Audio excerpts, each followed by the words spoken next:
Hi, I'm Shirl. This is my second family recipe video, and it's cooking apple pie with Shirl. My best recommendation for this pie is that almost all people fight over it, more specifically who gets the last piece. And it's easy to make, and it's fresh, and so here goes. You'll need apples. You need 6 to 8 apples, and you peel the apples any way you could. You could use an apple peeler. You could use a machine that does it. You could do the apple slicer.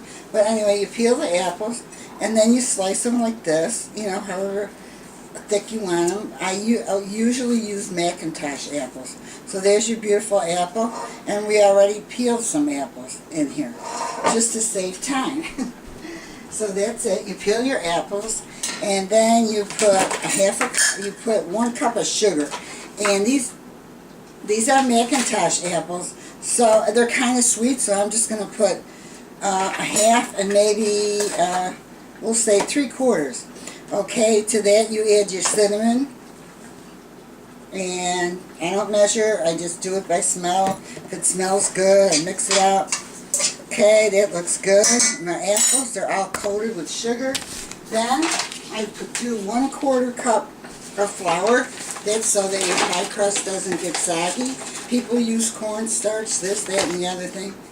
I just use flour. It's easy. You're going to use the flour for the crust anyway. So I do that, and there's our apples. It took maybe 2-3 minutes to see them apples. Aren't they beautiful? Okay, set your apples aside.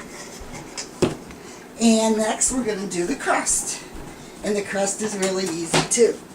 Put that sugar away. People use lard, people use Crisco. I use Crisco. Once in a while I use lard. But today we're going to use Crisco. And the formula is really, really simple. And the tools are simple. A tablespoon and a fork. So I go 1. I'm Italian, so I don't measure, you know, accurately. 2, 3, 4, 5, 6, 7. And my last one will be butter. That gives a little extra something. Okay, so I'll get a nice tablespoon of butter, and I will show you how we mix it. Really easy. You just take your fork and you go like that. Really easy. Just blend that together, and you're already done with your Crisco. You could get that away from you. And then next, you put your flour in. And how I do it is, I usually just put, alright, that's blended. I put 1 cup of flour in, and you try to use a good flour if you can. And I'm using King Arthur today.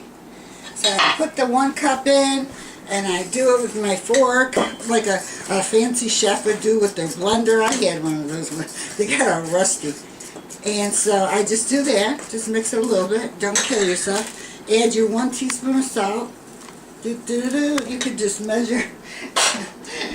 There's no wrong in this. Okay, it looks like I'm ready to put my next cup of flour in. Put your next cup of flour in, and just use whatever utensil you use. If you don't have a measuring cup, use a cup like I do, but use it all the time so that you know that your recipe will come out the same way all the time.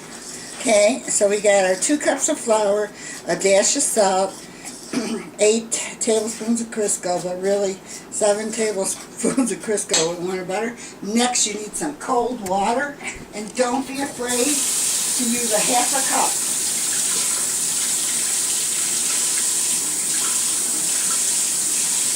Okay, so I got my cold water, half a cup.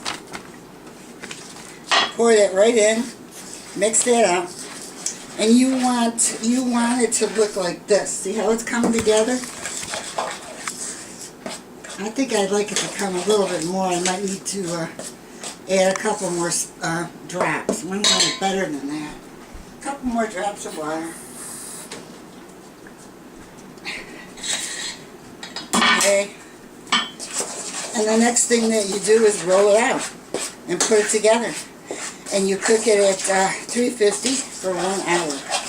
I want to get this together more. See? Then you'll have an easier time. Let's see. Yeah. A couple more sprinkles.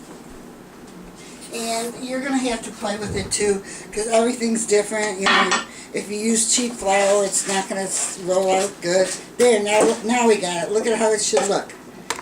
A little, you can pull it together, and then you won't be crying when your crust breaks. Although I've cried many times, even without my experience.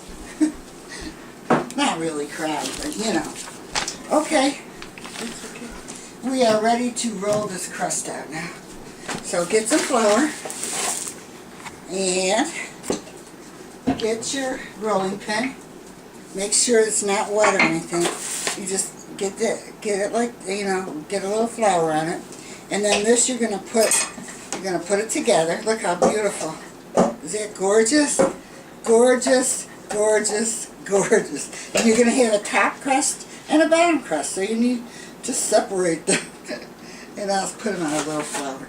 Sometimes I just let them rest while I'm doing the apples. If I don't have anybody to do the apples.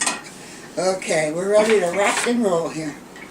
So I'll just take my crust, one of the crust, and pat it out as much as I could.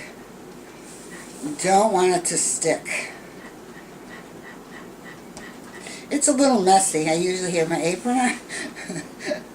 So, alright, let's do it. And I got my pan all ready. And years ago I used to use metal pans, but what good are they? They just rust. So now I always use glass. And I'm real happy with the product. See how easy that is to roll out? Okay, here we go. We're rolling and rolling. This is actually a beautiful one. I'm surprising myself. Whoops. Okay, now here's another crucial part. You want to pick that up, and how you pick it up is you roll it. And then you get a clean spot there. You put your dish, your pie dish, which is glass. They only cost about $3, $4, $5 at the store, and you'll have them for a lifetime. And then you got to roll it. Try to center it, and roll it, roll it, roll it. Okay, we did it. And you just leave it like that. You know, you're going to put your pie filling in here, which I do with my hands. Sometimes I use a wooden spoon, but what the heck. We'll just make sure it's in there nice. And I have some flour in there, like I said, to thicken it. And like I said, 6, 7, I think this is 8 apples. So you use every bit of it, and you can see the beautiful sugar. And the next touch is I'll sprinkle a little bit more flour. Have fun? Okay. And then I put some butter on. Before I used to put maybe a half a stick. I don't do that anymore. I put a little bit or a lot. It makes the apples really mouth-watering, smooth, and delicious. Okay, so there's your bottom crust. And I will do the top crust just so that there's no mistakes, that it's easy to make. And trying to hurry it along because I know everybody's busy. But these are great pies for like Thanksgiving, Christmas, if you want to bring a gift to someone, for any occasion, birthdays, housewarming, showers. But yeah, okay, so I'm patting it out as much as I could, shaking that off, making sure my surface, there's nothing to stick to. We don't want nothing to stick. Keep going deep, deep, deep. Keep your beautiful rolling pin with the flour on it. There. Smooth your surface, and we're ready to rock and roll again. Okay, and we're rolling. And I love my old thing here that I could go around and roll it out. Just roll from the middle out, and you'll be okay. And if it breaks, so what? You can patch it. Don't worry about it. And those that don't want to bother with the crust, it's okay to buy a pre-crust. Go to your grocery store and get one. Just as long as you use the fresh apples, beautiful cinnamon, We don't like nutmeg. We're pure cinnamon here. Okay, so I got that. And I'm going to do it again. You got a nice clean spot there. Just put that there. Roll again. Try to get the edge of the crust. There you go. There's your crust. Now you could cut some of this off because it is kind of heavy. Make an apple turnover if you want. But, you know, or you can make it a mini pie. It's up to you. I like to just cut it and get rid of it. See, now it's thin here, so I'm going to tuck this in here. Isn't that cool? And then I tuck everything in, like, and that's too thick. We don't need thickness, you know, in this day and age. Back in the day, I wouldn't have done that.